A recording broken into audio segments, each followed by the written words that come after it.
అందరికీ నమస్కారం, శుభోదయం. Welcome to money master. ఇవాళ 29 సెప్టెంబర్ మండే. ఈ వీక్ స్టార్టింగ్ రోజున మన మార్కెట్స్ మీద ఎలాంటి ఇంపాక్ట్ ఉండే అవకాశం ఉంది అన్న అంశాలు మనం మాట్లాడుకుందాం. సో ఇంటర్నేషనల్ మార్కెట్స్లో యాజ్ ఆఫ్ నో ఏషియన్ మార్కెట్స్లో నికాయ్ ఆల్మోస్ట్ 1% మేర నష్టాలతో ట్రేడ్ అవుతూ ఉంది. అండ్ హాంకాంగ్లో 1% పైగా లాభాలు, షాంఘై 0.25% మేర నష్టాలతో ప్రస్తుతం ట్రేడ్ అవుతున్నాయి. లాస్ట్ ట్రేడింగ్ సెషన్ రోజున మనం అమెరికన్ మార్కెట్స్లో పాజిటివిటీ అయితే చూసాము. గోల్డ్ యాజ్ ఆఫ్ నో $3,800 పైన ట్రేడ్ అవుతుంది. చాలా స్ట్రాంగ్ గెయిన్స్ గోల్డ్లో మనం చూస్తున్నాం. మళ్ళీ $4,000 దగ్గరికి వెళ్ళేందుకు పెద్దగా సమయం పట్టేటేం కనిపించట్లేదు. ఈవెన్ సిల్వర్ $40 నుంచి మనం చూస్తూనే ఉన్నాం. $47 దగ్గరికి సిల్వర్ ఉంది, ట్రేడ్ అవుతుంది. ఆయిల్ బిలో $70 దగ్గర ట్రేడ్ కావడం చూస్తున్నాం. Asian markets trade mostly higher as investors look pass latest tariff developments. So మేజర్గా ఇంటర్నేషనల్ మార్కెట్స్ నుంచి ఉన్న అప్డేట్స్ అయితే ఇవి. అండ్ లాస్ట్ మనకి ఒక్కసారి చూస్తే ఫారిన్ పోర్ట్ఫోలియో ఇన్వెస్టర్స్ కొద్దిగా నెట్ సెల్లర్స్గా ఉన్నారు. Last week FPIs 19,570 crores worth of స్టాక్స్ని సేల్ చేయగా domestic institutional investors 17,411 crores worth of స్టాక్స్ని బై చేయడం చూడొచ్చు. డొమెస్టిక్ ఇన్స్టిట్యూషనల్ ఇన్వెస్టర్స్ దాదాపు 24వ సెషన్లో కూడా నెట్ బయర్స్గా ఉన్నారు. చాలా స్ట్రాంగ్ బయింగ్ యాక్టివిటీ మనకు డిఐస్ నుంచి వస్తున్నప్పటికీ ఎఫ్ఐఎస్ సెల్లింగ్, కన్జిక్యూటివ్ సెల్లింగ్, అలాగే వరుసగా 6వ రోజు కూడా మన మార్కెట్స్లో కొద్దిగా బలహీనత చూసాం. విక్స్ కూడా కొద్దిగా అలార్మింగ్ సిచ్యుయేషన్ లాగా కనిపిస్తుంది. సో ఎలా నెక్స్ట్ ఏంటి అన్నది మెజారిటీ మనలో చాలామందిలో ఉన్న ప్రధానమైన ప్రశ్న. సో మ్యాక్రో ఎకనామిక్స్ బాగున్నాయి, అటువైపు జిఎస్టీ నెంబర్స్ చూసుకున్న బాగుంది. అండ్ రీసెంట్గా జిఎస్టీ 2.0లో భాగంగా చాలా గ్రోత్ ఇంజన్స్ చూస్తున్నాము. ఈ దసరా దివాళీ టైంలో మనకి ఈ అమెజాన్ కానీ ఫ్లిప్కార్ట్ కానీ sales per day sales 12 lakh crores they are clocking. So ఇంతటి ఇది మార్కెట్స్లో ఉంది. అండ్ ఇంకొక ఇంట్రెస్టింగ్ పాయింట్ ఏంటంటే ఐపీఓ ఫ్రెంజ్ మనం చూస్తే IPO boom defies market slump, mobilises nearly 1.7 lakh crores in year. దాదాపు 2 లక్షల కోట్ల రూపాయల మేర కంపెనీస్ సమీకరించాయి ఐపీఓ ద్వారా. సో అన్నీ బాగానే ఉన్నాయి, but somehow markets are reeling under pressure because కొద్దిగా వాల్యుయేషన్స్ పాయింట్ ఆఫ్ వ్యూలో మార్కెట్స్ బాగా స్ట్రెచ్డ్గా ఉన్నాయి, అన్నీ బాగానే ఉన్నాయని అనిపిస్తున్నప్పుడు కూడా సమ్హౌ కొద్దిగా అలార్మింగ్ సిచ్యుయేషన్ మార్కెట్స్లో ఉన్న ఈ తరుణంలో సో మనం చేయాల్సింది just we have to wait and watch మోడ్లో ఉండడం మంచిది. సో ఇమీడియట్గా పోర్ట్ఫోలియో చర్నింగ్ విపరీతంగా చేయడము, మళ్ళీ మిడ్ అండ్ స్మాల్ క్యాప్స్ బాగా పడ్డాయి కదా అని బాగా ఇండెక్స్ల జోలికి వెళ్ళడం కాకుండా ఓన్లీ క్వాలిటీ స్టాక్స్కి మాత్రమే మనం స్టిక్ ఆన్ అవ్వడం చేయగలిగిన పని యాజ్ ఆఫ్ నౌ. ఎందుకంటే మేబీ ఇప్పుడు ఈ నెంబర్స్ అన్నీ ఇప్పుడు జిఎస్టీ 2.0 ఎఫెక్ట్ అంతా కూడా మనకు నెక్స్ట్ క్వార్టర్ మీద కనిపించే అవకాశం ఉంటుంది కాబట్టి, అండ్ ఈలోపు యుఎస్ ఇండియా ట్రేడ్ ఇది కూడా ఏదో ఒక క్లారిటీ వస్తుంది కాబట్టి సో ఇవన్నీ కూడా కొద్దిగా మార్కెట్స్ స్టిల్ ఇంకా ఒక వెయిట్ చేద్దాము, సో ఒక జంపిన్ అయ్యే ముందు ఒక క్లారిటీ ఎమర్జ్ అవ్వాల్సిన అవసరం ఉంది అన్న ఒక థాట్ ప్రాసెస్లో మార్కెట్స్ అన్నీ కూడా ఉన్నాయి. కాబట్టి better stay in the market but don't time the market. అదొకటే మనం చెప్పగలం ఈ పాయింట్ ఆఫ్ టైంలో. స్పెసిఫిక్ స్టాక్స్ పరంగా మనం చూద్దాం. వారీ ఎనర్జీస్ యుఎస్ ఇన్వెస్టిగేషన్ ఏదైతే లాంచ్ చేస్తుందో దాని ఇంపాక్ట్ పెద్దగా గ్రోత్ మీద కానీ, ఎక్స్పాన్షన్ మీద కానీ, ఇన్వెస్ట్మెంట్ ప్లాన్స్ మీద కానీ ఉండవు అని చెప్పి వారీ ఎనర్జీస్ వెల్లడించింది. గ్లెన్మార్క్, సన్ఫార్మా, గ్రాన్యూల్స్, జైడస్, యూనిఖెమ్ అన్నీ కూడా వివిధ ప్రోడక్ట్స్ని యుఎస్ఎఫ్డిఏ నుంచి రీకాల్ చేస్తున్నట్టు, కొన్ని ప్రోడక్ట్స్ని వాలంటరీ రీకాల్ చేస్తున్నట్టు యుఎస్ఎఫ్డిఏ వెల్లడించింది. NTPC will appoint a consultant to identify uranium mines overseas after signing a formal agreement with Uranium Corporation of India. అదొక అప్డేట్ ఎన్టీపీసీకి. హెచ్డిఎఫ్సి బ్యాంక్ నిన్నే మనం మాట్లాడుకున్నాం, దుబాయ్ ఇంటర్నేషనల్ ఫైనాన్షియల్ సెంటర్ నుంచి ఒక తాకీదులు అందాయి. సో ఫ్రెష్గా దుబాయ్లో కస్టమర్స్ని తీసుకోకూడదు అని చెప్పి. అండ్ ఇండస్ఇండ్ బ్యాంక్లో గోవింద్ జైన్ విజిల్ బ్లోయర్ ఒకరు, ఫార్మర్ సిఎఫ్ఓ డైరెక్ట్గా గత 10 సంవత్సరాల నుంచి ఇర్రెగ్యులారిటీస్ జరుగుతున్నాయి బ్యాంక్స్ పోర్ట్ఫోలియో అన్నట్టుగా ఆయన చెప్పడం, మేబీ స్టాక్ మీద యాడింగ్ ఫ్యూయల్ టు ఫైర్ అన్నట్టు ముందే అంతంత మాత్రంగా ఉండి ఆ డెరివేటివ్స్ పోర్ట్ఫోలియోని సెటరేట్ చేసుకుంటున్న ఇదొక మేజర్ సెట్ బ్యాక్ కావచ్చు ఇండస్ఇండ్ బ్యాంక్కి. ఎల్ఐసి 1,100 కోట్ల రూపాయల మేర ఇన్ఫ్లోస్ వచ్చినట్టు ఫస్ట్ డే వెల్లడించింది బికాజ్ ఆఫ్ ఇండివిజువల్ ట్రెడిషనల్ పాలసీస్ని సేల్ చేసిన తరుణంలో. టాటా మోటార్స్ శైలేష్ చంద్రని అడిషనల్ డైరెక్టర్గా నియమించింది. Oil India under the Ministry of Petroleum has reported the occurrence of natural gas in its second exploratory well drilled in the Andaman shallow. It is a major and marking a significant step in its ongoing exploration. Oil India is a positive అంశం అవుతుంది. Tata Power has signed an agreement with BOB to offer financial solutions to MSMEs and commercial industrial units. Anantharaj 1200 కోట్ల రూపాయల మేర ఈ clouds business నుంచి, cloud and data centre business నుంచి వస్తుందని చెప్పి ఆశిస్తోంది. సో ఇవన్నీ కూడా ఫస్ట్ పేజ్లో, ఇవన్నీ కూడా స్టాక్స్ ఇన్ న్యూస్ పరంగా. మిగిలిన స్టాక్స్ కూడా ఒకసారి మనం గమనిస్తే చాలా స్టాక్స్ ఉన్నాయి, బట్ అన్నిటిని మనం పిక్ చేయలేము, అన్నిటిని మనం చూడలేము. ఒకసారి కావాలంటే స్పెసిఫిక్గా మీరు ఏదైనా స్టాక్ ట్రాక్ చేస్తుంటే ఒకసారి పాస్ చేసుకొని చూసుకోవడం మంచిది. అరవింద ఫార్మా ఏదైతే స్వర్ణాక్షు అన్న దాని మీద 26% వాటా తీసుకోవాలనుకుంటున్నారు. దానికి సంబంధించిన ఫైనాన్షియల్ ఇన్వెస్ట్మెంట్ రిక్వైర్మెంట్స్ అన్ని కూడా December 31 లోపు పూర్తి చేస్తామని చెప్పి వెల్లడించింది.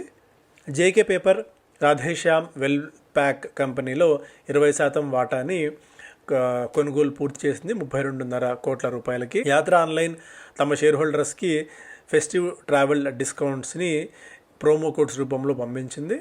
Godrej Agrovet the company is in pact with the Ministry of Food and Processing Industries to strengthen food processing innovation.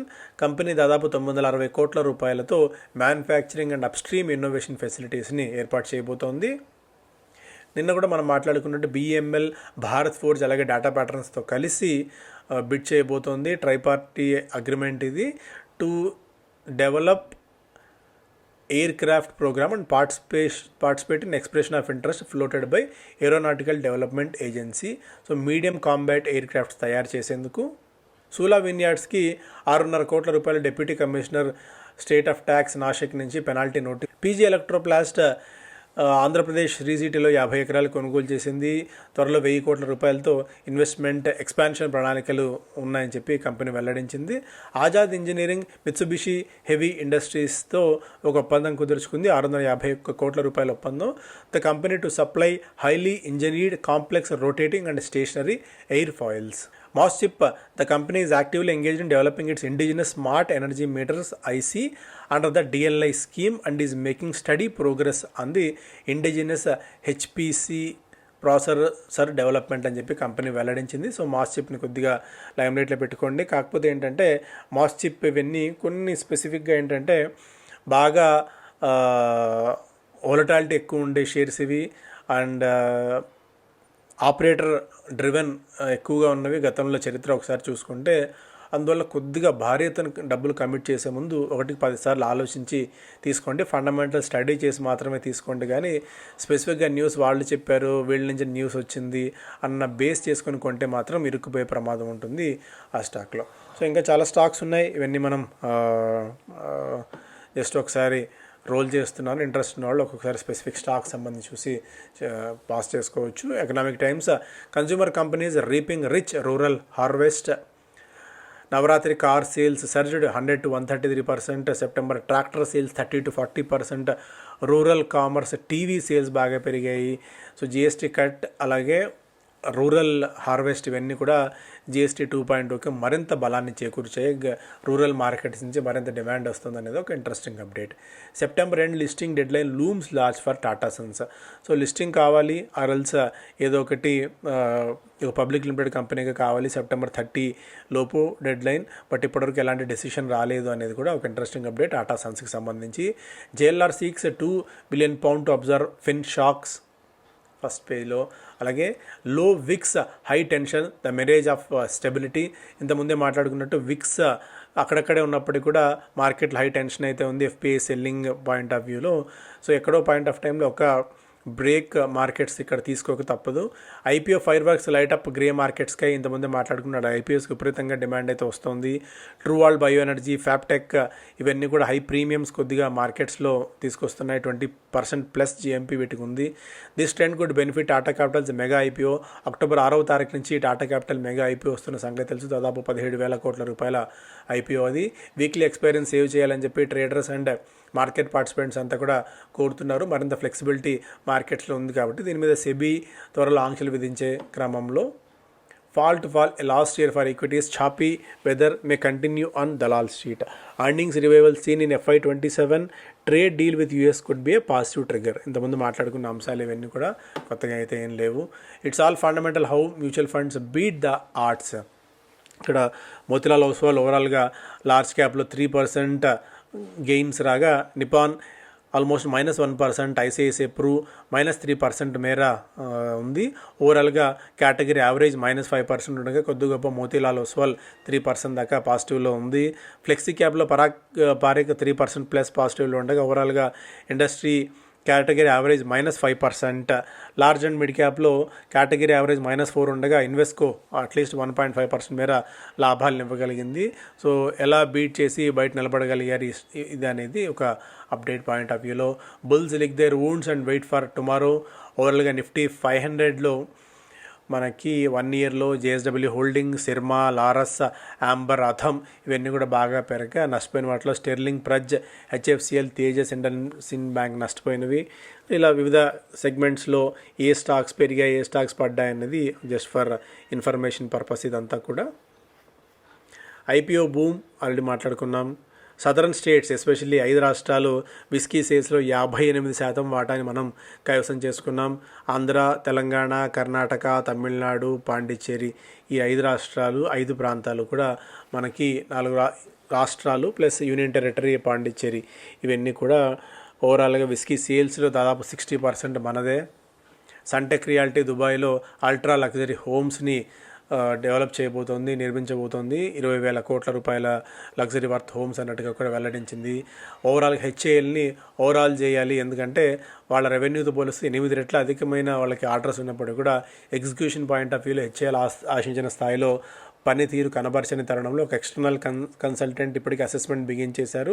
HAL structure and ఆపరేషన్స్ని పూర్తి స్థాయిలో మార్చబోతోంది ప్రభుత్వం. సో మరింత ఎఫిషియన్సీ పెరిగే ఛాన్సెస్ ఉన్నాయి హెచ్ఏఎల్లో. బిజినెస్ స్టాండర్డ్ ఫస్ట్ పేజ్లో ఎంపీసీ ఇవాళ నుంచి ప్రారంభం కాబోతోంది. మోస్ట్లీ స్టేటస్ కో మెయింటైన్ చేసే ఛాన్సెస్ ఉన్నాయి మానిటరీ పాలసీ కమిటీ. ఇప్పుడున్న మార్కెట్ కండిషన్స్లో మేబీ నిన్న కూడా మనం మాట్లాడుకున్నాం స్పెసిఫిక్గా అంతటి ముందుకెళ్ళి మరి వడ్డీ రేట్లు ఇప్పట్లో తగ్గించే ఛాన్సెస్ అయితే లేవు. రియాలిటీ ర్యాలీ హిట్స్ ఏ వాల్, క్రాక్స్ ఓన్లీ వైడనింగ్. ఇక్కడ రియల్ ఎస్టేట్ సెగ్మెంట్లో కొద్దిగా నిరుత్సాహం, నీరసం కనిపిస్తుంది. ఒకవేళ యూఎస్ నుంచి మరింతగా నెగిటివ్ న్యూస్ వచ్చిన H1B వీసాల విషయంలో కానీ ఆర్ఎల్స్ టెక్ కంపెనీస్ విషయంలో కానీ అది పరోక్షంగా రియాలిటీ కంపెనీస్ మీద అయితే ఇంపాక్ట్ పడుతుంది. అండ్ సాఫ్ట్ వాల్యూమ్స్ ఉన్నాయి, హై ప్రైజెస్ ఇవన్నీ కూడా ఓవరాల్గా రియల్ ఎస్టేట్ బీమ్స్ని కొద్దిగా నీరుగారుస్తున్నాయి, బలహీనపరుస్తున్నాయి. సో అందువల్ల భారీ ఎత్తున కమిట్మెంట్, భారీ ఎత్తున రియల్ ఎస్టేట్ సెగ్మెంట్కి వెళ్ళి పెట్టుబడులు పెట్టడం అనేది ఎక్స్ట్రీమ్ రిస్క్ అయ్యే ఛాన్సెస్ అయితే ఉన్నాయి. FMCG, jewellery, GST cut, lift, festive spending mode ఇవన్నీ కూడా అంశాలు ఆల్రెడీ డిస్కస్ చేసేవి ప్రధానమైన వార్తలు. Thank you so much.